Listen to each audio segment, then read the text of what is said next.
दोस्तों, अगर कोई कंपनी है, कमर्शियल कंपनी, उसमें कुछ लोग हैं जो बड़े पदों पे काम कर रहे हैं, वो जब डिसीजन लेते हैं ना, उनकी जब अपॉइंटमेंट होती है, तो कंपनी ने ना उनको कुछ प्रिंसिपल्स इशू किए होते हैं कि आपको जो डिसीजन लेने वो इस प्रिंसिपल को ध्यान में रखते हुए लेने। जैसे कमर्शियल कंपनी, तो उसका सबसे पहला जो प्रिंसिपल होता है वो वही होता है प्रॉफिट मेकिंग।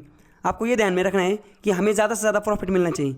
वैसे हर एक जो पोस्ट होती है, कोई भी पोस्ट, जैसे कि प्रिंसिपल है, जो प्रिंसिपल है उसकी जब अपॉइंटमेंट होती है तो उसको भी कुछ प्रिंसिपल इशू किए जाते हैं कि आपने जब डिसीजन लेना है तो बच्चों का जो क्वालिटी ऑफ एजुकेशन है इसको आपको इंश्योर करना है।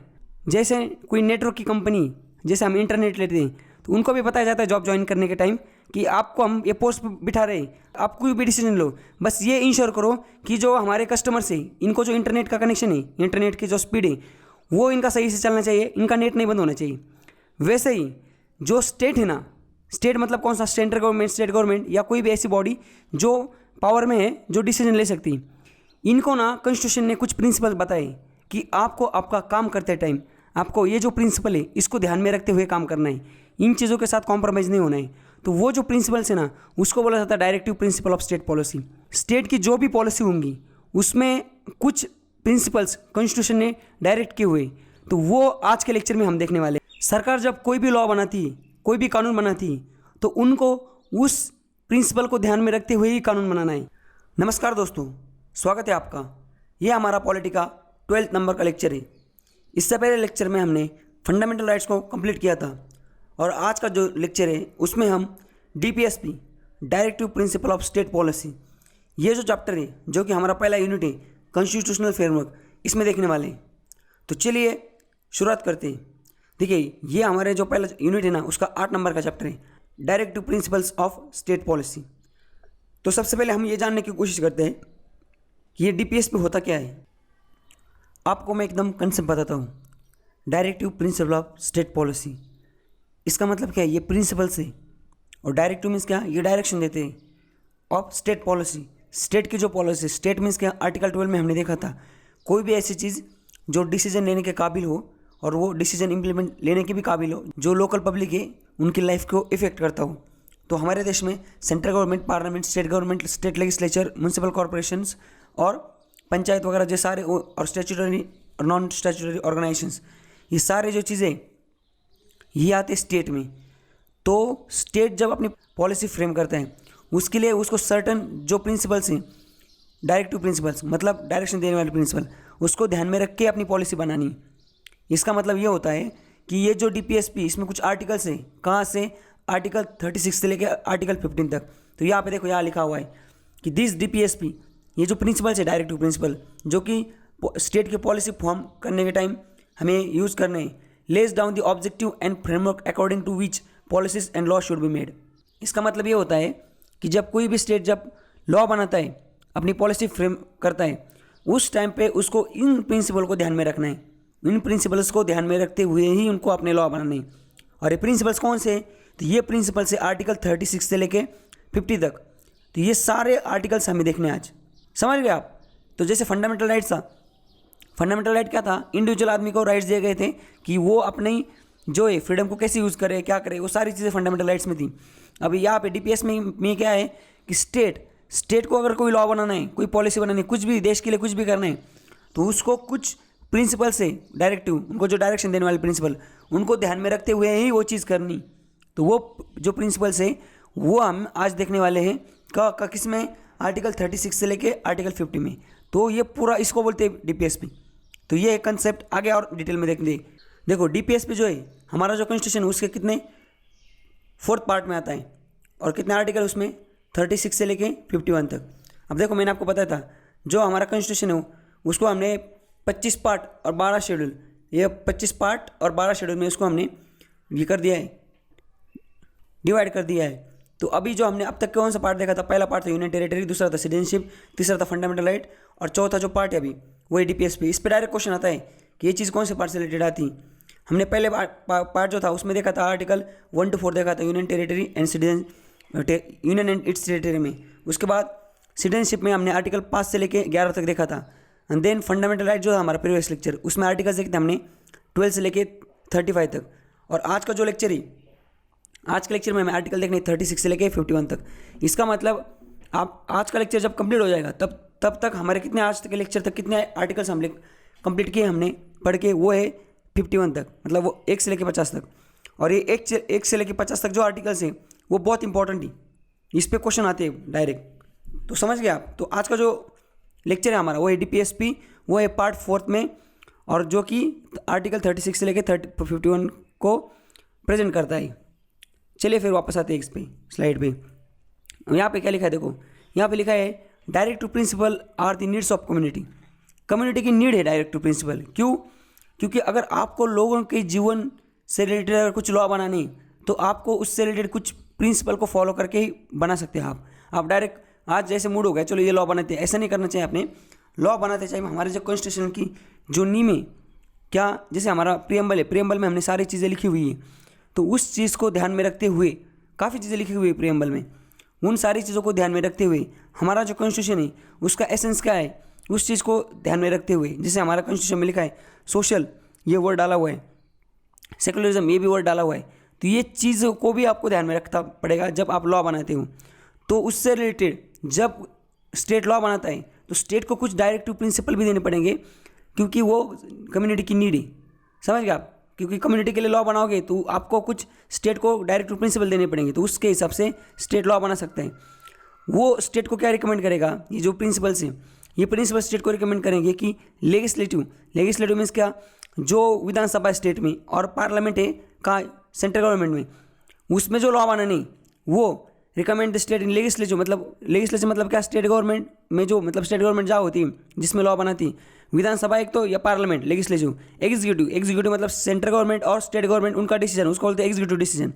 लेजिस्लेचर मतलब विधानसभा और पार्लियामेंट, एग्जीक्यूटिव मतलब ये जो गवर्नमेंट्स हो, एंड एडमिनिस्ट्रेटिव मैटर्स। तो ये जो तीन चीज़ें legislative, executive and administrative matters, इसमें स्टेट को रिकमेंड करेंगे ये प्रिंसिपल कि आपको भाई साहब इन तीन चीज़ों में कैसे काम करना है, वो ये DPSP, समझ गए आप। और ये जो DPSP ये कहाँ से लिया गया है, ये जो इरिश कॉन्स्टिट्यूशन है, इरिश कॉन्स्टिट्यूशन से बोरो किया गया है। तो क्वेश्चन आता है डायरेक्ट कि जो DPSP वो कहाँ से बोरो किया है, जैसे फंडामेंटल राइट, आप मुझे बताओ कमेंट सेक्शन में फंडामेंटल राइट हमने कहाँ से बोरो किया है। तो वैसे क्वेश्चन आता है DPSP जो है वो हमने कहाँ से बोरो किया है, तो क्या हमने इरिश जो कॉन्स्टिट्यूशन है वहाँ से हमने उसको बोरो किया है। अब यहाँ पे देखो जो DPSP वो स्टेट को रिकमेंड करता है, तो स्टेट मीन्स क्या, स्टेटमेंट मीन्स वही article 12, legislative and executive organ of central government और स्टेट गवर्नमेंट और लोकल अथॉरिटी या पब्लिक अथॉरिटी, ये ऑल अदर पब्लिक अथॉरिटीज, ये मिला के होता है स्टेट। अभी आप समझ गए होंगे ना DPSP क्या है। DPSP मीन्स क्या है कि जब कोई भी स्टेट है उसको लेजिस्लेटिव, एग्जीक्यूटिव एंड एडमिनिस्ट्रेटिव जो मैटर्स हैं इसमें अगर कोई भी डिसीजन लेना है तो उसको सर्टेन प्रिंसिपल को फॉलो करना है जो उसको दिए है कॉन्स्टिट्यूशन में, तो उसको बोलते हैं directive principle of state policy. चलो आगे चलते हैं। अब देखो यहाँ पे हमें इतनी चीज़ें पढ़नी है DPSP में। एक तो DPSP क्या है वो सब पहले पढ़ेंगे, उसमें कितने आर्टिकल्स हैं वो 36 से लेकर 50 तक वो देखेंगे। उसके बाद क्रिटिसिज्म क्या है, DPSP के कुछ क्रिटिसिज्म भी वो देखेंगे।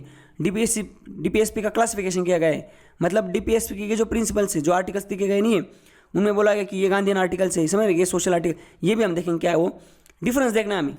एक टेबल है उसमें लिखा हुआ है कि फंडामेंटल राइट्स और DPSP इसमें डिफरेंस क्या है, इस पर क्वेश्चन आता है, डायरेक्ट स्टेटमेंट आते हैं डिफरेंस की।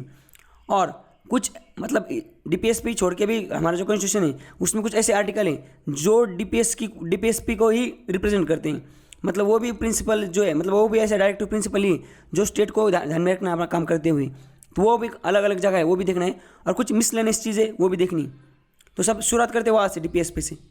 देखो हमारा जो कॉन्स्टिट्यूशन बना था 1947 से, हमारा 1946 से कॉन्स्टिट्यूट असेंबली का गठन हुआ था और तब से कॉन्स्टिट्यूशन बनाना चालू हो गया था। अब हुआ क्या था, उससे पहले देश कैसे चलता था, उससे पहले जो ब्रिटिश के एक्ट्स होते थे उन एक्ट्स के सहारे देश चलता था। एक एक्ट मतलब क्या होता था, एक एक्ट मतलब एक उनका पार्लियामेंट ये होता था, कॉन्स्टिट्यूशन होता था, क्योंकि उसी एक्ट में सारी चीज़ें लिखी हुई थी। और जब नया एक्ट आता था तो प्रीवियस एक्ट में कुछ चेंजेस किए जाते और नई कुछ उसमें मसाला डाला जाता था और वापस उसको पेश किया जाता था। तो वो जो एक्ट मतलब कि आप खुद सोचो ना, गवर्नमेंट ऑफ इंडिया एक्ट था, कब शायद वो 1935 में आया था, उसी के आधार पर हमारा देश चला था। तो देश उसके आधार पर चला था, मतलब क्या, वो तो कॉन्स्टिट्यूशन ही था एक टाइप का, समझ गए आप, छोटा था पर कॉन्स्टिट्यूशन ही था ना वो। तो वो जो गवर्नमेंट ऑफ इंडिया एक्ट था 1935 का, उसमें ना एक चीज़ लिखी हुई थी, इंस्ट्रूमेंट ऑफ इंस्ट्रक्शन। उसमें ऐसे लिखा था कि स्टेट को जब कोई भी मतलब जो देश है, देश की जो कोई भी बॉडी उनको जब अपना काम करना है, उनको जब अपना जो वर्क है उसको एग्जीक्यूट करना है, तो उसके लिए उन्होंने ना ये जो इंस्ट्रूमेंट्स ऑफ इंस्ट्रक्शंस, कुछ इंस्ट्रूमेंट ऑफ इंस्ट्रक्शन मतलब क्या, उनके लिए कुछ इंस्ट्रक्शन जारी की थी। उसमें ऐसा ये लिखा हुआ था कि ये इंस्ट्रूमेंट्स ऑफ इंस्ट्रक्शन है, ये लिस्ट है, आपको इस लिस्ट को ध्यान में रखते हुए लॉ बनाना है। समझ गया? किसमें था? गवर्नमेंट ऑफ इंडिया एक्ट 1935 में। तो उसी को बाद में इंडियन कॉन्स्टिट्यूशन में क्या बोला गया, उसको बोला गया बाद में इंडियन कॉन्स्टिट्यूशन में कि directive principle of state policy. मतलब ये चीज़ 1935 के एक्ट में ही लिखा था, उसमें उसको बोला जाता था इंस्ट्रूमेंट ऑफ इंस्ट्रक्शंस। तो इस पे क्वेश्चन आता है कि डीपीएसपी जो है उसको गवर्नमेंट ऑफ इंडिया एक्ट में क्या बोला जाता था, या इंस्ट्रूमेंट ऑफ इंस्ट्रक्शंस ये किससे रिलेटेड है? फंडामेंटल राइट से रिलेटेड, डीपीएसपी से रिलेटेड, समझ रहे क्या, किससे रिलेटेड है? सिटीजनशिप से रिलेटेड है। और एक क्वेश्चन आएगा कि डीपीएसपी जो है, यहाँ पे देखो ये कौन से एक्ट में प्रेजेंट था, या डीपीएसपी ने एक्चुअली इंस्ट्रूमेंट ऑफ इंस्ट्रक्शंस ये ब्रिटिश के कौन से एक्ट में प्रेजेंट था, तो उसमें देंगे वो 1909 का एक्ट में, या 1919 में, या 1935 में, या कौन से एक्ट में डीपीएसपी ये जो इंस्ट्रूमेंट ऑफ इंस्ट्रक्शंस ये प्रेजेंट था। तो ये भी क्वेश्चन आ सकता है। उसके बाद क्या है, DPSP embody the concept of welfare state. Welfare state मतलब क्या? ऐसा स्टेट जहाँ पे लोगों का वेलफेयर करना है हमें। तो क्योंकि आपको प्रिंसिपल डायरेक्शन इशू कर दिए गए, आपको डायरेक्शन दी गई है कि आपको ऐसे ऐसे काम करना है, तो ऐसा ऐसा काम कब होगा, करने के बाद क्या होगा, स्टेट का भला हो जाएगा, सब अच्छा अच्छा हो जाएगा, वेलफेयर हो जाएगा ना स्टेट का।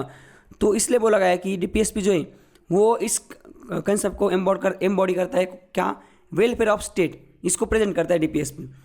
डीपीएसपी क्या है? Directive principle operative part of constitution, ये भी बोला गया है। ऑपरेटिव पार्ट मीन्स क्या, कि इसको ऑपरेशन में यूज़ करना है। मतलब आपको कोई भी लॉ बनाना है तो उस टाइम पे आपको डीपीएसपी को ध्यान में रखना है, इसलिए बोला गया है कि डीपीएसपी जो है वो हमारे कॉन्स्टिट्यूशन का ऑपरेटिव पार्ट है। समझ गए आप? उसके बाद क्या है, डीपीएसपी जो directive principles of state policy constitute a very comprehensive economic, social and political programme for modern democratic state. ये बोलना है इनका कि डीपीएसपी में जो प्रिंसिपल्स दिए गए आर्टिकल 36 से लेकर 50 तक, ये जो है ना हमारा मॉडर्न डेमोक्रेटिक स्टेट है, हमारा जो मॉडर्न लोकतांत्रिक जो देश है उसमें ना कंस्टिट्यूट करता है क्या, comprehensive economic, social and political programme. Economic मतलब आर्थिक, सामाजिक और राजकीय जो प्रोग्राम है इसको कंस्टिट्यूट करता है। अभी आपको पूरा समझ गया होगा कि हमारा जो डीपीएसपी वो इन्हीं चीज़ों को, इन चीज़ों से related economic, social and political, इन चीज़ों से लेकर डायरेक्शन देता है।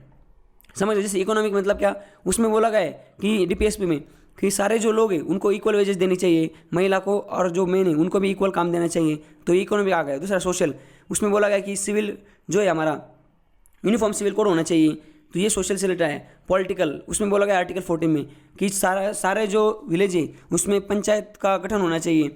मतलब हमारा मॉडर्न डेमोक्रेटिक स्टेट है उसके लिए जितनी भी ज़रूरी चीज़ें, ये सारी चीज़ें ना ये डीपीएसपी में दी। और डीपीएसपी का काम है कि स्टेट को, जो कॉन्स्टिट्यूशन में डीपीएसपी दिया हुआ है, स्टेट को इनको फॉलो करना है। इनको फॉलो करेंगे तो फिर स्टेट का वेलफेयर हो जाएगा।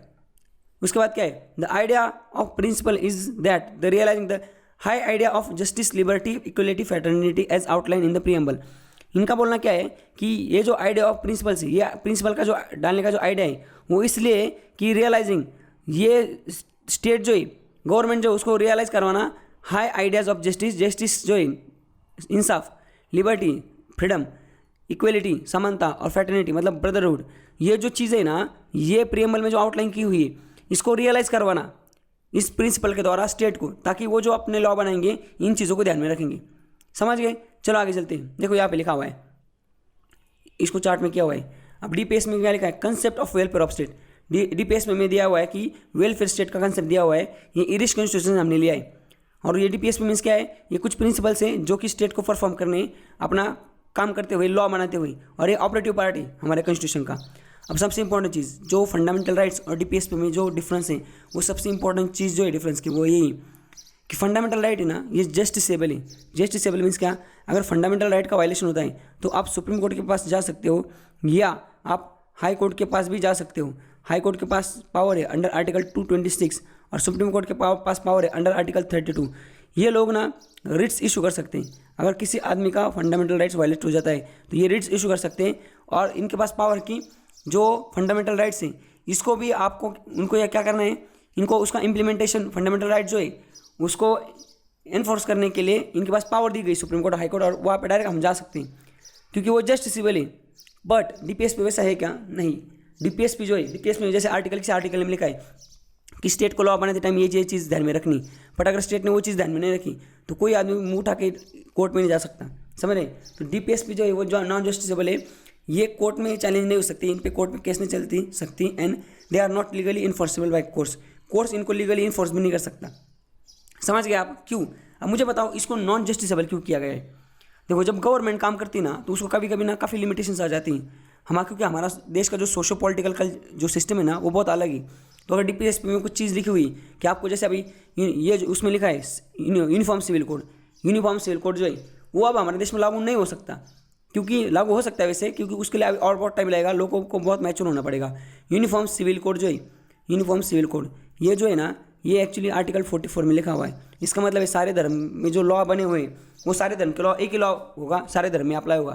जैसे अभी मुस्लिम में कुछ अलग लॉ हो गए, उनकी हिंदू की अलग हो गई धर्म के लॉ, तो ये बोलते हैं सबको हटाओ और एक ही बनाओ। अब मुझे बताओ कोई जो सारे धर्म के लोग चाहेंगे कि एक ही हो जाए, उनका धर्म का जो है फ्रीडम चला जाए, नहीं, इसलिए इसको नॉन जस्टिसेबल बना। अगर ये जस्टिसेबल होता कोड तो फिर कोड इनको फोर्स करता, नहीं आपको इंप्लीमेंट ही करना है। तो अगर इंप्लीमेंट करते तो धिंगाना हो जाता, इधर हमारा जो सोशल फैब्रिक है देश का वो पूरा धरा के धरा रह जाता। इसलिए जो है ना इसको जो डीपीएसपी इसको ना नॉन जस्टिसेबल किया गया है। कोर्ट इसको लीगली इन्फोर्स नहीं कर सकती, मतलब लीगली देख स्टेट को या मतलब गवर्नमेंट को नहीं बोल सकती कि आपको उसको एट एनी कॉस्ट लागू करना है। हाँ, कोर्ट इनको बोल सकती हैं कि लागू क्यों नहीं कर रहे हो, इनको गाइडेंस प्रोवाइड कर सकती, डायरेक्शन प्रोवाइड कर सकती, पर फोर्स नहीं कर सकती।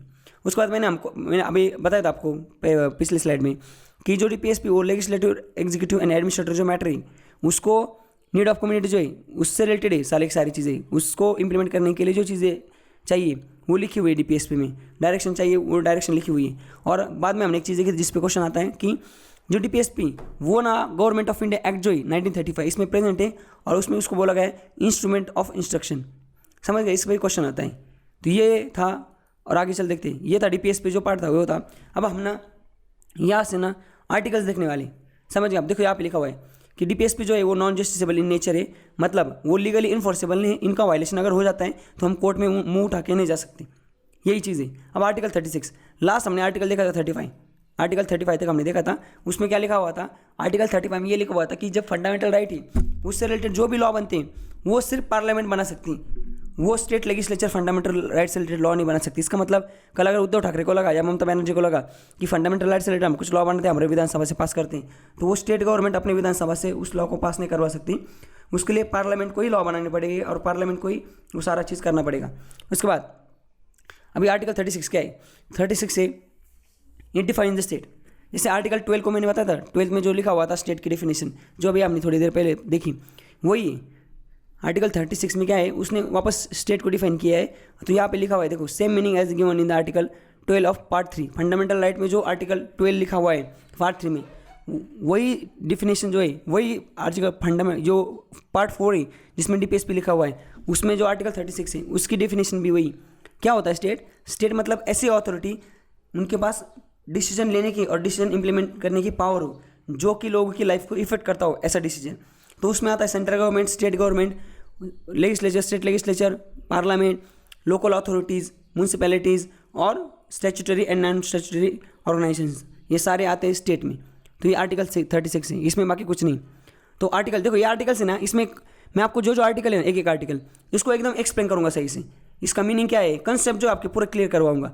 बट अब जैसे कि हमने फंडामेंटल राइट्स उसमें एक एक आर्टिकल को एक एक स्लाइड में देखा था कि उसमें कंटेंट उतना था। अभी इसमें कुछ आर्टिकल्स है ना, उसमें कंटेंट इतना कुछ नहीं, उसके पीछे कुछ आर्टिकल के पीछे बहुत स्टोरीज हैं। जैसे कि कुछ आर्टिकल जो है वो सुप्रीम कोर्ट में गए थे, वहाँ पे कुछ कांड हो गया था, सुप्रीम कोर्ट ने डायरेक्शन दी थी। जैसे यूनिफॉर्म सिविल कोड है, उसमें उससे रिलेटेड ना सुप्रीम कोर्ट ने कुछ बोला था। ये सारी स्टोरी मैं आपको बताऊंगा और कंसेप्ट जो है हर एक आर्टिकल की वो क्लियर कराऊंगा। देखो अभी डीपीएसपी, तो डीपीएसपी में क्या लिखा हुआ है, प्रिंसिपल से दिखे हुए डायरेक्ट प्रिंसिपल डायरेक्शन दी स्टेट को कि आपको अपना काम करते टाइम इन चीज़ों को फॉलो करना है। आप फॉलो करते टाइम तो सबसे पहले आर्टिकल 36 से लेकर 50 तक, 36 से लेकर 50 तक ये सारे जो आर्टिकल है इसमें दी हुई वो डायरेक्शन जो है इन आर्टिकल के तहत दी गई। तो 36 में सबसे पहले आपको स्टेट को डायरेक्शन देनी, तो आपको स्टेट पता होना चाहिए क्या है। तो इसमें ना डेफिनेशन लिखी हुई, इसमें लिखा हुआ है कि स्टेट जो है, स्टेट मतलब क्या होता है, वही जो आर्टिकल 12 में लिखा हुआ है वो उसी का मतलब वही स्टेट है। उसके बाद आर्टिकल 37 में क्या लिखा हुआ है कि application of the principle contain in this part, जो प्रिंसिपल्स लिखे हुए हैं ना डीपीएसपी, उसका जो एप्लीकेशन है वो इस पार्ट में लिखा हुआ है। मतलब उसमें लिखा हुआ है जो आप अभी जो हमने डायरेक्टिव प्रिंसिपल्स देख रहे हैं चैप्टर, आर्टिकल 37 बोलता है कि ये जो प्रिंसिपल्स हम देखने वाले हैं इसका जो एप्लीकेशन क्या है, इसका यूज़ क्या है, ये आर्टिकल 37 बोलता है। उसमें हाँ इस आर्टिकल में लिखा हुआ है, तो उसमें क्या है उसका यूज़ देखो, it shall be duty of state to apply this principle in making law. इनका बोलना है कि भाई साहब ये जो प्रिंसिपल्स है ना, जो स्टेट है मतलब जो गवर्नमेंट है वो जब लॉ बनाती, कोई भी कानून बनाती, तो उनको इस प्रिंसिपल्स को उस कानून बनाते टाइम इन प्रिंसिपल्स को अप्लाई करना है। समझ गया? तो आर्टिकल 37 क्या बोलता है, ये जो प्रिंसिपल्स है ना इसका यूज़ क्या, एप्लीकेशन क्या है, ये आर्टिकल 37 बोलता है। ये मेरे पास है, इस आर्टिकल में लिखा हुआ है कि आर्टिकल 37 में लिखा है कि ये जो डीपीएसपी का एप्लीकेशन क्या है, तो एप्लीकेशन ये है कि उसमें लिखा हुआ है कि ये जो डीपीएसपी ना इसका एप्लीकेशन ये है कि स्टेट जब लॉ बनाती कोई भी लॉ, उनको इस जो ये जो एप्लीकेशन ये डीपीएसपी के जो डायरेक्ट प्रिंसिपल्स हैं इन प्रिंसिपल को अप्लाई करना है लॉ बनाते टाइम। जैसे कल कोई गवर्नमेंट कोई कानून बना रही, समझ गए, कोई कानून बना रही और उसमें वो कानून जो है वो लोगों की लाइफ को क्या इफेक्ट कर रहा है, तो उससे रिलेटेड अगर कोई डीपीएसपी का कोई आर्टिकल से, तो डीपीएसपी जो है डायरेक्टिव प्रिंसिपल, तो ऐसा कोई प्रिंसिपल है अगर वहाँ अप्लाई हो सकता है तो स्टेट को वो प्रिंसिपल अप्लाई करना पड़ेगा। अब जैसे मैंने बताया ये नॉन जस्टिसेबल है, मतलब क्या, अगर स्टेट नहीं भी करेगा तो घंटा कोई स्टेट को कुछ उखाड़ नहीं सकता, क्योंकि हम वो नॉन जस्टिसेबल कोर्ट में जा नहीं सकते, इसको लीगल इन्फोर्समेंट नहीं है और जुडिशरी हाथ में, जुडिशरी इनको फोर्स नहीं कर सकती, समझ रहे। बट ये स्टेट की जिम्मेदारी है कि वो उससे रिलेटेड जो भी प्रिंसिपल है उसको अप्लाई करे वो लॉ बनाते टाइम। और वही यहाँ पे लिखा हुआ है, देखो इधर ही लिखा हुआ है डायरेक्ट आर्टिकल 37 में ये चीज़ लिखी, 37 में लिखा है कि जो स्टेट है वो जो लॉ बनाएंगी तब उसको वो प्रिंसिपल को अप्लाई करना है। पर उसमें लिखा हुआ है कि it also mention that not justiciability of DPSP. इसमें मतलब ये भी लिखा हुआ है कि ये जो नॉन जस्टिसेबल है इसका मतलब आप अगर नहीं भी करते तो घंटा कुछ होने वाला है नहीं, तो ये लिखा हुआ है, समझ गया। उसके बाद इसका मतलब क्या, देखो, it made it clear that the judiciary should not compel the state to perform a duty under the directive principle of policy. मतलब जुडिशरी जो है, स्टेट जो है उसको घुटने के तहत नहीं गिरा सकती या करने के बोलने ये नहीं बोल सकती कि भाई साहब आपने जो लॉ बनाए उसके लिए आप ये डीपीएसपी को आपने फॉलो नहीं किया, उनको कंपेल नहीं कर सकती, मतलब उनको जुर्माना नहीं लगा सकती, समझ रहे आप, या उनको फोर्स नहीं कर सकती। तो ये था आर्टिकल 36 हमने देखा, आर्टिकल 37 देखा। आगे देखो आर्टिकल 38 क्या बोलता है। आर्टिकल 38 बोलता है कि स्टेट जो है, स्टेट का काम क्या है, स्टेट का काम है state can promote the welfare of people. State लोगों का भला कर सकती है बाय सिक्योरिंग एंड प्रोटेक्टिंग। जो स्टेट है ना वो लोगों का भला कर सकती है, उनको सिक्योर करके एंड प्रोटेक्ट करके, क्या बट क्या सिक्योर और क्या प्रोटेक्ट करके, सोशल ऑर्डर, जो सामाजिक ऑर्डर है वो in which justice social economic and political. तो जो स्टेट है वो लोगों का भला कर सकती है, उनको जस्टिस देके, सोशल इकोनॉमिक पॉलिटिकल, ये जस्टिस देके इन सोशल ऑर्डर में ये जस्टिस देके ही जो स्टेट है वो लोगों का भला कर सकते हैं। अब इसमें इसका मतलब क्या हो, देखो जस्टिस मतलब क्या, इंसाफ, सामाजिक, आर्थिक और पॉलिटिकल, ये तीन टाइप के न्याय, इन तीन टाइप के जो इंसाफ है ये दे के जो स्टेट है वो लोगों का भला कर सकती है। मतलब कल कोई भी लॉ बनता है, समझ रहे, पार्लियामेंट में कोई भी लॉ आता है तो स्टेट जो है, जो गवर्नमेंट है, उसको ये देखना होना चाहिए कि ये जो लॉ है ये सोशली, इकोनॉमिकली और पॉलिटिकली लोगों की एस्पिरेशन को फुलफिल करता है कि नहीं, समझ गए ना आप।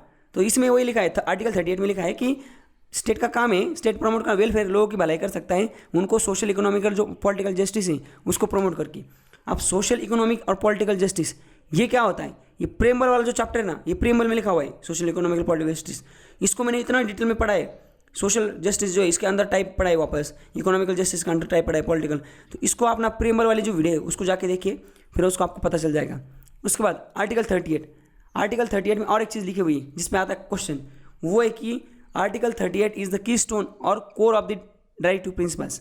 इसमें बोला गया है कि आर्टिकल 38 जो है ना वो डायरेक्टिव प्रिंसिपल का कोर है और उसका की स्टोन है, समझ गए आप। तो आर्टिकल 38 समझ गए ना कि जब भी कोई भी लॉ आएगा तो लोगों की भलाई करने के लिए, लोगों को वेलफेयर देने के लिए, लोगों का सोशल इकोनॉमिक पॉलिटिकल जस्टिस जो है उसको इंश्योर करना चाहिए, तभी आप जो स्टेट है वो लोगों को सिक्योर एंड प्रोटेक्टिव फील करवा सकती है। उसके बाद आर्टिकल 39, आर्टिकल 39 क्या बोलता है, certain principle of policy. Article 39 बोलता है कि certain principles of policy to be followed by state. कुछ ऐसी प्रिंसिपल्स है वो स्टेट को फॉलो करनी है। जैसे मैंने बताया ना आपको, डीपीएसपी मतलब क्या है कि लॉ बनाते टाइम कुछ प्रिंसिपल फॉलो करने। अब देखो यहाँ पे लिखे हुए आर्टिकल 39 में सबसे पहले क्या है, राइट टू लाइवलीहुड। अब राइट टू लाइवलीहुड मतलब क्या, आपको जो आपका जीवन यापन करने के लिए जो भी चीज़ें चाहिए, जैसे कि जॉब, अगर आपको यहाँ पे जिंदा रहना है तो आपको कुछ काम, आपके पास कुछ काम होना चाहिए तभी आपको पैसे मिलेंगे और तभी आप आपका जो जीवन है उसको आगे कैरी फॉरवर्ड कर सकते हो, उसको चला सकते हो। तो राइट टू लाइवलीहुड, तो उसके लिए आपको क्या चाहिए? जॉब। तो लाइवलीहुड जो है जॉब, ये हर एक सिटीजन का हक है, हर एक सिटीजन का हक है कि उसको गवर्नमेंट जॉब प्रोवाइड करे और स्टेट की ड्यूटी है कि वो लोगों को जॉब वगैरह प्रोवाइड करे ताकि वो अपना जीवन चला सकते।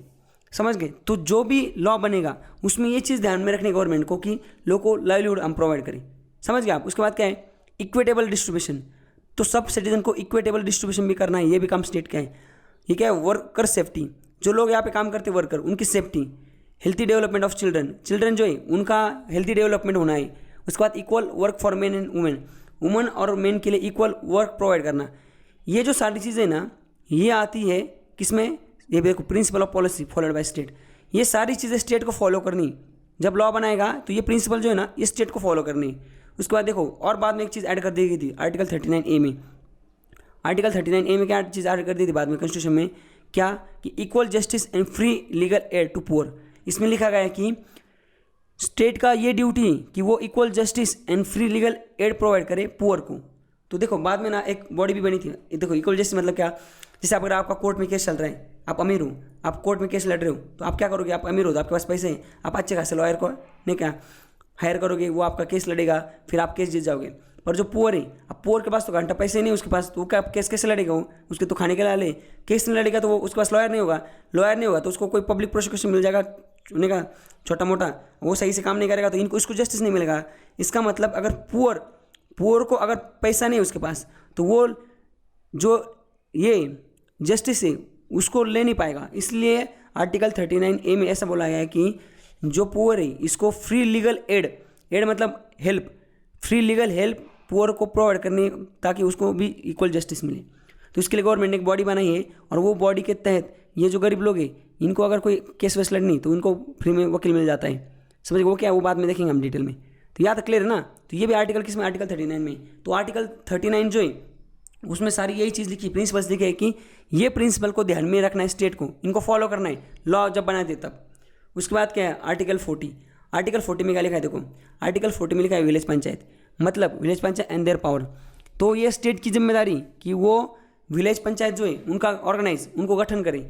विलेज मतलब वहाँ पे इलेक्शन ले, वहाँ पे जो है ना सरपंच हो, वो सारी चीज़ें हो और वो विलेज का काम चले। तो ये भी स्टेट का काम है कि विलेज पंचायत को ऑर्गेनाइज करे। उसके बाद राइट टू वर्क, काम करने का right to education and public assistant in the event of unemployment. देखो, अनएम्प्लॉयमेंट जो है, अगर हमारे देश में अनएम्प्लॉयमेंट है उस टाइम पे किसी कोई आदमी उसके पास जॉब ही नहीं, उस टाइम के पे किसी भी सिटीजन का यह हक है कि उसको राइट टू वर्क मिलना चाहिए और उसको पब्लिक असिस्टेंट मतलब गवर्नमेंट से असिस्टेंट मिलना चाहिए अनएम्प्लॉयमेंट के टाइम। तो ये आर्टिकल 41 में लिखा है। पर ये कोर्ट में चैलेंज नहीं होगा, समझ रहे? अगर कोर्ट ने किया नहीं ना तो उसको आप चैलेंज नहीं कर सकती। पर समझिए आर्टिकल 41 क्या है कि हर सिटीजन को राइट टू वर्क चाहिए और उसको पब्लिक असिस्टेंस चाहिए जब अनएम्प्लॉयमेंट के टाइम। उसके बाद आर्टिकल 42, आर्टिकल 42 में क्या लिखा हुआ है कि provision for just human condition of work and maternity leave. देखो, जहाँ पे आप काम करते हो ना वहाँ पे आपको एक अच्छे खासा एनवायरमेंट प्रोवाइड करना चाहिए। समझ रहे क्या? ये स्टेट का काम है कि जैसे कि कोई स्टेट में कंपनी वंपनी कुछ भी सारी चीज़ें जहाँ पे वर्क के प्लेसेस है जहाँ पे काम होता है, तो स्टेट का काम है कि जब वो लॉ बनाएंगे तो उन्होंने उसमें ये चीज़ लिखनी चाहिए कि जो काम के लिए जो कंडीशन है ह्यूमन कंडीशन प्रोवाइड करनी चाहिए जो भी कंपनी वगैरह हो। और मैटरनिटी लीव मतलब जब कोई आदमी नहीं, कोई औरत जब प्रेग्नेंट हो या मतलब उसकी जब डिलीवरी होने वाली है तो उसको मैटरनिटी लीव प्रोवाइड की जाए। और उस जो जब जाएंगे मतलब डिलीवरी के लिए जब घर जाएंगे वो छुट्टी लेके 2-3 महीने, तो उनको ना उस टाइम का उस महिला को पैसा मिलना चाहिए, पेमेंट मिलना चाहिए।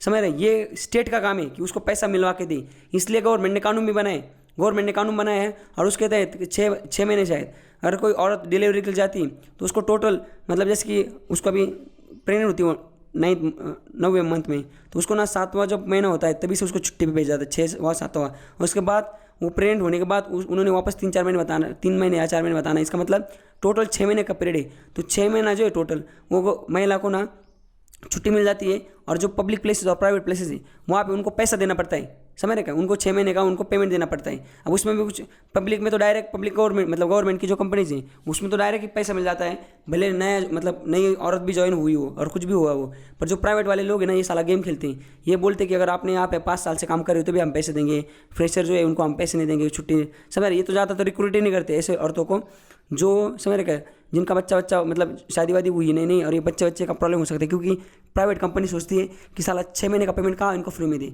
तो ये कंपनी वाले बड़े हरामी होते हैं, समझ रहे। तो आर्टिकल 42 में ऐसा लिखा गया है, ये स्टेट की रिस्पॉन्सिबिलिटी है कि जो वर्कर है उनके लिए ह्यूमिड कंडीशन प्रोवाइड की जाए, उसके लिए आप कुछ लॉ बनाओ।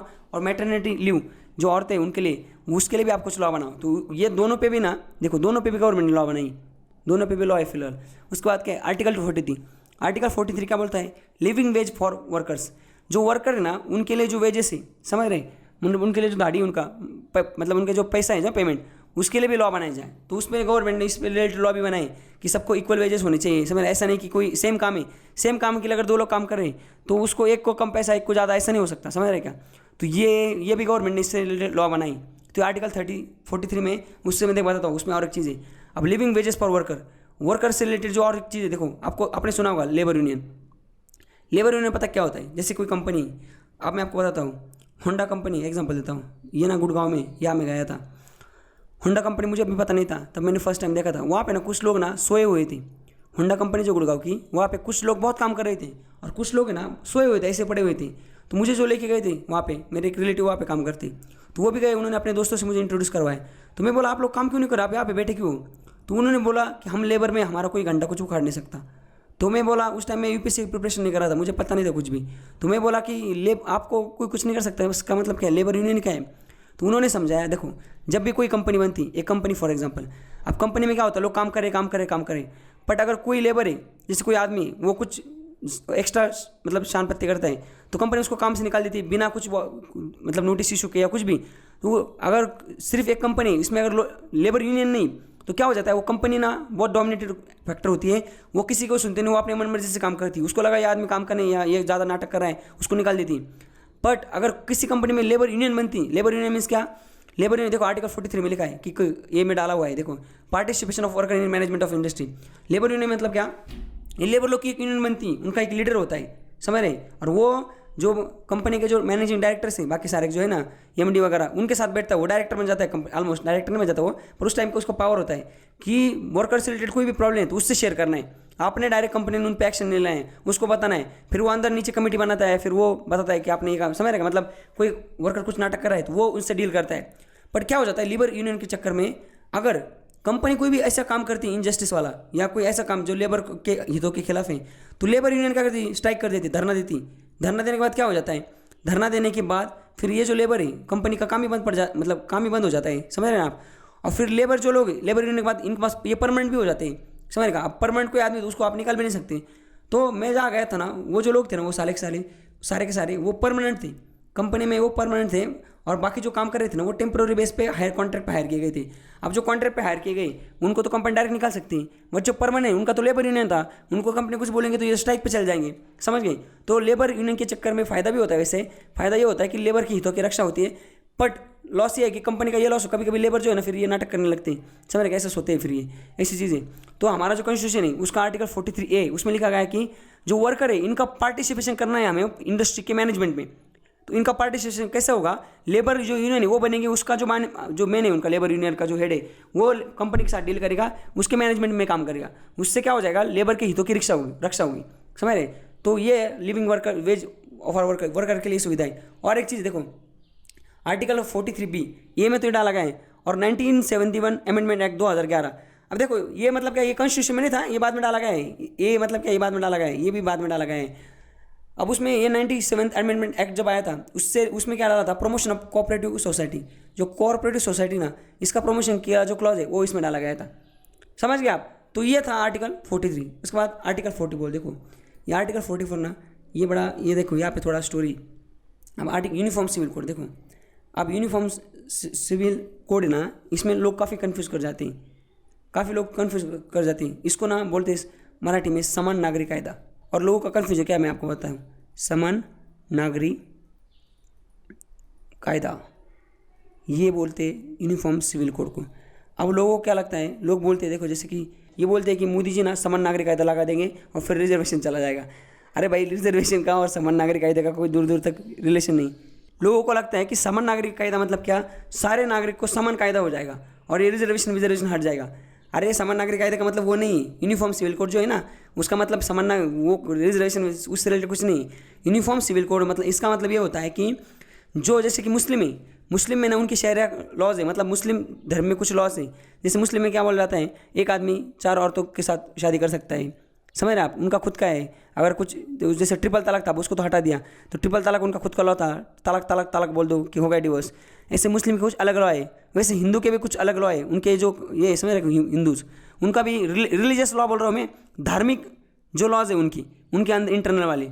उसके मतलब इसका मतलब उन्होंने अगर धार्मिक लेवल पे अगर वो कुछ गलती कर देते हैं, जैसे अगर मुस्लिम में धार्मिक लेवल पे कोई आदमी गलती करता है, इस्लाम के खिलाफ बोलता है, कुछ भी ऐसा बोलता है मुस्लिम आदमी, तो उसके खिलाफ ना ये मौलाना लोग ना फतवा जारी करते हैं। फतवा मतलब क्या, उसको बॉयकॉट मारते हैं सोशली मुस्लिम कम्युनिटी से। तो ये मुस्लिम के लॉज है। वैसे हिंदू के कुछ लॉज है, सारे जो है ना, सारे धर्म के लोग है ना, ये पूरा धर्म का ना पूरा का पूरा समझ रहे क्या आपको, तो क्या बोलो अब इसको, इन्हें हर एक के अलग अलग लॉ है ऐसे, और कुछ कुछ ऐसे लॉ है मतलब एकदम बकवास लॉ है, इतने घटिया लॉ है। अब आज के ज़माने अगर आप सोचोगे आपको लगेगा साला क्या है।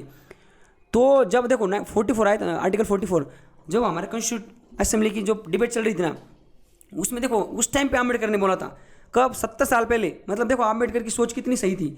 उन्होंने उस टाइम बोला था कि ये धर्म का जो है ना, ये इसको छापा, इसको ख़त्म करो और एक यूनिफॉर्म सिविल कोड बनाओ। यूनिफॉर्म सिविल कोड मतलब क्या, जो सारे धर्म है उनको एक पटरी पे लेके आओ और बोलो आप अपना धर्म, आपका जो है ज्ञान बांटो, बट लॉ तो एक ही होगा। मतलब कोई आदमी समझ रहे ना, धर्म के खिलाफ बोलेगा, अपने धर्म के खिलाफ, जो भी किसी धर्म के खिलाफ, तो उसके लिए एक ही लॉ होगा। मुस्लिम में अलग लॉ, हिंदू में अलग लॉ, ऐसा कुछ नहीं। जैसे कोई बीवी को छोड़ देता है या कोई कुछ भी करता है, तो ये जो अलग अलग लॉ है अलग अलग धर्म के, इनको अलग अलग लॉ नहीं होंगे, एक ही लॉ होगा। आप एक काम करो, सारे धर्म के लोग एक टेबल पे बैठो, उधर चाय वाय मारो और सब बोलो, एक डिसीजन पे आ जाओ कि एक ही लॉ होना चाहिए। और वो लॉ कैसा है कि समझ रहेगा, सबके सबका जो है कंसर्ट लो और उससे एक ही लॉ बनाओ और सारे धर्म में एक ही लॉ अप्लाई होगा, समझ रहे। तो ये समान नागरिक कायदा का और रिजर्वेशन को लेन देन नहीं। समान नागरिक कायदा मतलब यूनिफॉर्म सिविल कोड, मतलब कि सारे धर्मों के लिए ये कि क्या होगा, लॉ होगा और उससे सारे धर्म को गवर्न किया जाएगा। तो ये था। जैसे अभी हिंदू आपको बताता हूँ, हिंदू आदमी जो है ना, वो डबल शादी नहीं कर सकता। डबल शादी नहीं कर सकता टेक्निकली, मतलब कैसे, 2 शादी नहीं कर सकता। आप तो बोलोगे तो हमने तो काफ़ी बार देखा है डबल शादी होती है। अरे भाई, दूसरी शादी करनी तो पहले को छोड़ना पड़ता है, क्योंकि हिंदू मैरिज एक्ट जो है, हिंदू मैरिज एक्ट 1956, इसमें लिखा गया है कि एक हिंदू आदमी एक ही बीवी को रख सकता है। एक ही बीवी को रख सकता, मतलब एक ही बीवी के साथ शादी, एक ही औरत के साथ शादी कर सकता है, उसकी एक ही बीवी हो सकती है। अगर उसको डबल शादी करनी तो वो कॉन्स्टिट्यूशनली पॉसिबल नहीं है। ओ हिंदू लोगों समझो, समझ रहे, आपको लग रहा होगा, आप सुनने में थोड़ा अजीब लग रहा होगा, तो ये बात सही। आप क्रॉस चेक करो, गूगल पे करो, किसी से पूछो, अपने घर वालों से पूछो कि अगर आप दूसरी शादी करनी हो तो पहली बीवी, दोनों एक टाइम पे 2 बीवी रख सकते क्या? नहीं रख सकते। अब आप बोलोगे पुराने ज़माने में तो हमने देखा था, पुराना ज़माना अलग था, उस टाइम लॉ इतना प्रिवेल नहीं करता था, उस टाइम पे इतनी चीज़ें अवेयरनेस नहीं थी, इस टाइम इसलिए उस टाइम चल जाता था, अब नहीं चलता। अब अगर आपको 2 शादी करनी तो पहली वाली को तलाक देना पड़ेगा, तभी दूसरी शादी कर सकते हो आप। मतलब हिंदू मैरिज एक्ट जो है उसको 1956, उसमें ये चीज़ साफ लिखी गई कि एक हिंदू आदमी एक हिंदू औरत से ही शादी करेगा। हिंदू औरत नहीं, एक औरत से ही शादी कर सकता है। अगर उसको दूसरी शादी करनी तो उसको पहली वाली की छोड़ना पड़ेगा। तो आपको बताता हूँ, एक स्टोरी बताता हूँ आपको, मतलब बहुत अजीब लगेगा। ये जो हमारा धर्मेंद्र है ना, धर्मेंद्र की पहली शादी हो चुकी थी, बाद में शोले शूटिंग 1974 में 75 मूवी आई थी, 74 से शूटिंग चालू हुई थी शोले मूवी की। शोले में भाई साहब का पैर फिसल गया, मतलब क्या प्यार हो गया उसको हेमा मालिनी से। अब उससे भी शादी करनी। अब पहले घर पे सनी पाजी इनकी माँ, पहले तो ऑलरेडी एक घर पे बीबी है, बच्चे 2-3, और फिर इधर प्यार भी हो गया। अब शादी कैसे करेगा फिर उससे, क्योंकि समझ रहे ना, वो तो पंजाबी, और पंजाबी जो है वो लोगों को भी हिंदू मैरिज एक्ट लॉ लागू होता है। मतलब मुस्लिम छोड़ के बाकी जितने भी धर्म है हमारे यहाँ पे, उनको भी हिंदू मैरिज एक्ट लागू होता है। अब फिर शादी करेगा कैसे? तो उसने क्या किया था पता है आपको? धर्मेंद्र ने मुस्लिम धर्म को एडॉप्ट किया था, उसने मुस्लिम में कन्वर्जन कर दिया। और फिर मुस्लिम में तो क्या है, मुस्लिम में लॉ है कि आप एक टाइम पे 4 औरतों के साथ भी शादी कर सकते हो। अब देखो ना कितना बड़ा इंजस्टिस है। मुस्लिम लोग को साला खुला, उनको पुलिस छूट है कि 4 बीवी रख सकते हैं, और हिंदू को सिर्फ एक ही, उनको 2 नहीं कर सकते। मतलब ये ऐसे खुशी वाली बात नहीं है या दुख वाली बात नहीं, जस्ट बता रहा हूँ, इनजस्टिस है कि नहीं। पर इनको ज़्यादा प्रिविलेज, इनको कम प्रिविलेज। तो धर्मेंद्र ने क्या कर दिया, धर्मेंद्र ने लॉ को टोपी पहने दी, भाई साहब वो मुस्लिम बन गया, और उसके बाद उसने हमारे शादी कर दी। तो ये बोल रहे थे, अम्बेडकर बोल रहे थे कि भाई साहब ऐसा नहीं होना चाहिए, हर एक धर्म के लिए अलग अलग लॉ नहीं होना चाहिए, हर एक धर्म का आपको एक ही लॉ बनाना पड़ेगा, और उसको बोलो यूनिफॉर्म सिविल कोड, और वैसा लॉ बनाओ आप। बट ये बन पाएगा? आपको लगता है ये बन पाएगा? ये नहीं बना, अब तक नहीं बना। तो क्या हुआ, हमारी आज़ादी मिल गई 1947 में, उसके बाद हमारा कॉन्स्टिट्यूशन भी लागू हो गया 1950 से, उसके बाद ये बना ही नहीं, अब तक लॉ ही नहीं बना। तो तंग आके 1992 में सुप्रीम कोर्ट ने बोला article 44 is remain dead letter, article मरा हुआ लेटर, ही इससे कुछ नहीं हुआ, ये कुछ उसका अब तक कुछ नहीं हुआ है। सब इसके लिए बोला गया था। आप समझ गए ना यूनिफॉर्म सिविल कोड क्या है। तो ये आर्टिकल 44 में आता है। तो ये directive state of principle, तो मतलब ये स्टेट को डायरेक्शन दी गई थी कि आप ये ऐसा लॉ बनाओ, पर स्टेट को पता है ऐसा लॉ बना है और ये नॉन जस्टिसेबल है। मतलब सुप्रीम कोर्ट जो गवर्नमेंट है उसको फोर्स नहीं कर सकती, और गवर्नमेंट अगर फोर्सफुली बनाने जाए तो गवर्नमेंट को पता है लोग भड़क जाएंगे, वोट नहीं मिलेगा, सरकार गिर जाएगी, समझ रहे। इसलिए गवर्नमेंट ऐसी जो कॉन्ट्रोवर्शियल चीज़ है इसमें हाथ ही नहीं डालती, कोई भी गवर्नमेंट हो ऐसे ही रखती है। तो अब आर्टिकल 45 तक तो हमने 44 तक देख लिया। 45 क्या है? आर्टिकल 45 क्या है? 45 में लिखा है provision for early childhood care and education to children below the age of 6। देखो आंगनबाड़ी जो होती ना, इसमें ऐसा लिखा गया है, जैसे आर्टिकल 21A में लिखा था, क्या लिखा था उसमें? लिखा था कि 6 साल से लेकर 14 साल तक जो बच्चे हैं इनकी जो एजुकेशन की जिम्मेदारी वो स्टेट की, समझे, वो फंडामेंटल राइट है मतलब हर एक आदमी का। जैसे कि अगर आप गवर्नमेंट स्कूल में जाते हो, आप 6 साल से लेकर 14 साल आपके बेटे को आपने भेज दिया और गवर्नमेंट स्कूल बोले नहीं हम इसको एडमिशन नहीं देंगे, आप कोर्ट में जा सकते हो और पेल सकते हो स्कूल को, बोल सकते हो ये हमारा फंडामेंटल राइट है, ये जस्टिसेबल है, इसके वायलेशन हो रहा है, ये हमें आर्टिकल ये नहीं दे रहा है, एडमिशन नहीं दे रहा है, और कॉन्स्टिट्यूशन में लिखा हुआ है कि आप 6 साल से लेकर 14 साल तक एजुकेशन ले सकते हो, फंडामेंटल राइट है। वैसे ये 6 से 14 तक हमने देख लिया था। अब उससे पहले देखते हैं कि जो अर्ली चाइल्डहुड केयर है वो और एजुकेशन चिल्ड्रन को 6 साल के छोटे मतलब उससे छोटे चिल्ड्रन को देना, ये भी स्टेट का काम है। स्टेट को ऐसे लॉ बनाने पड़ेंगे जिससे आंगनबाड़ी वगैरह जो होती ना, तो आपको पता होगा। तो फिर उसके बाद क्या हुआ, हमारे देश में आंगनबाड़ी स्टार्ट हो गई। आंगनबाड़ी में वो खाना वाना खिलाते हैं, 2 टाइम दूध, कुछ आंगनबाड़ी में दूध भी देते हैं। तो ये स्टेट की जिम्मेदारी कि लोगों को ये प्रोवाइड करें। अब आपको पूरा पता चल गया होगा कि directive principle of state policy क्या है। ये लोगों की भलाई के लिए जो कुछ डायरेक्शन दिए हुए स्टेट को कि आपको ये काम करने, तब लोगों की भलाई हो जाएंगी। उसके बाद आर्टिकल 46। आर्टिकल 46 क्या है? आर्टिकल 46 में लिखा हुआ कि promotion of educational and economical interest of schedule caste, schedule tribe and other backward classes. तो जब स्टेट लॉ बनाएगा तो उसको ये चीज़ भी ध्यान में रखनी चाहिए कि एजुकेशनल एंड इकोनॉमिक, ये जो प्रमोशन है इंटरेस्ट किनके, SC ST एंड OBC, इनके एजुकेशनल एंड इकोनॉमिकल इंटरेस्ट को भी आपको प्रमोट करना पड़ेगा। ये लिखा है आर्टिकल 46 में। आर्टिकल 47 में क्या लिखा है? देखो आर्टिकल 47 में लिखा है कि स्टेट की ड्यूटी कि जो लोग हैं उनका standard of living and nutrition, level of nutrition, ये इनको इंक्रीज करना है, रेज करना है, ताकि लोगों का जो पब्लिक हेल्थ है वो इंप्रूव हो जाएगा। मतलब लोगों की हेल्थ कंडीशन इंप्रूव करने के लिए ये स्टेट की जिम्मेदारी है कि आप उनका न्यूट्रिशन लेवल बढ़ाओ, उनका स्टैंडर्ड ऑफ लिविंग बढ़ाओ, ये स्टेट की जिम्मेदारी, समझ गया। तो ये भी आर्टिकल 47 में लिखा हुआ है। अब ये कैसे कर सकते हैं आप? देखो उनको तो न्यूट्रिशन कुछ प्रोवाइड कर सकते हैं, और जो चीज़ गलत है उनका न्यूट्रिशन या हेल्थ खराब करने के लिए उसको भी आप बैन मार सकते हो। जैसे कि देखो क्या है, consumption of intoxicating drinks and drugs, मतलब हमारे देश में ड्रग्स लेना इलीगल है, और कुछ स्टेट है उन्होंने तो ड्रिंक पे भी क्या कर, इंटॉक्सिकेटिंग ड्रिंक्स मतलब ऐसी जो गलत ड्रग्स टाइप की जो ड्रिंक्स है इसको भी हमने बैन कर दिया है। और कुछ स्टेट ने तो क्या कर दिया, दारू को भी प्रोवाइड कर दिया है। प्रोहिबिशन मीन्स क्या, दारूबंदी। तो ड्रिंक और ड्रग्स जैसे कि देखो गुजरात है, मणिपुर, मिजोरम, नागालैंड, एक है लक्षद्वीप का जो एक आइलैंड है, लक्षद्वीप में काफ़ी आइलैंड है, उसका नाम क्या है, एक है बंगाराम आइलैंड, और बिहार में तो 2015 में कर दिया था। इन स्टेट ने क्या कर दिया, इन स्टेट ने ना डायरेक्ट बैन मार दिया है। गुजरात में दारू नहीं मिलेगी आपको। देखो हमारा देश ऐसा है ना, पूरा हिपोक्रेसी यहाँ पे मिल जाएगी। वैसे जो अमीर लोग हैं अभी वो बिना पिए रहते होंगे, क्या पीते होंगे वो छुल छुप छुके, पर ये लीगली क्या है, बैन है। अगर ऐसा पकड़ा गया तो फिर कांड है, फिर तो पूरा जेल वेल ही, समझेगा। कुछ स्टेट में तो पूरा डेथ पेनल्टी। जैसे कि देखो इतने स्टेट है, आप याद रखना, क्वेश्चन आएगा कि हमारे देश में कौन से स्टेट है जहाँ पे प्रोहिबिशन है, दारूबंदी। तो गुजरात है, मणिपुर, मिजोरम है, नागालैंड, ये जो 3 है, कहाँ की, ये है नॉर्थ ईस्ट की। तो सबसे ऊपर क्या है, ये देखो, ये नागालैंड ऊपर, उसके नीचे मिजोरम, सॉरी मणिपुर, उसके नीचे मिजोरम। तो ये जो है ना, ये तो एक के नीचे एक ही। उधर जो है ना, मतलब अरुणाचल प्रदेश के नीचे जो 3 एक के नीचे एक, ये याद होगा आपको। गुजरात में तो आपको पता ही होगा, गुजरात में तो सबसे पहले से, जब से मतलब 1960 से जब से गुजरात बना है ना, एक में 1960 को 2 स्टेट, बॉम्बे स्टेट जो था उसके 2 टुकड़े हुए थे, एक बना था महाराष्ट्र, दूसरा बना था गुजरात। तब से गुजरात में बैन है, आपको पता ही होगा। और अभी 2015 में नीतीश कुमार ने बिहार में बैन कर दिया, दारूबंदी कर दिया, ये भी आपको पता होगा।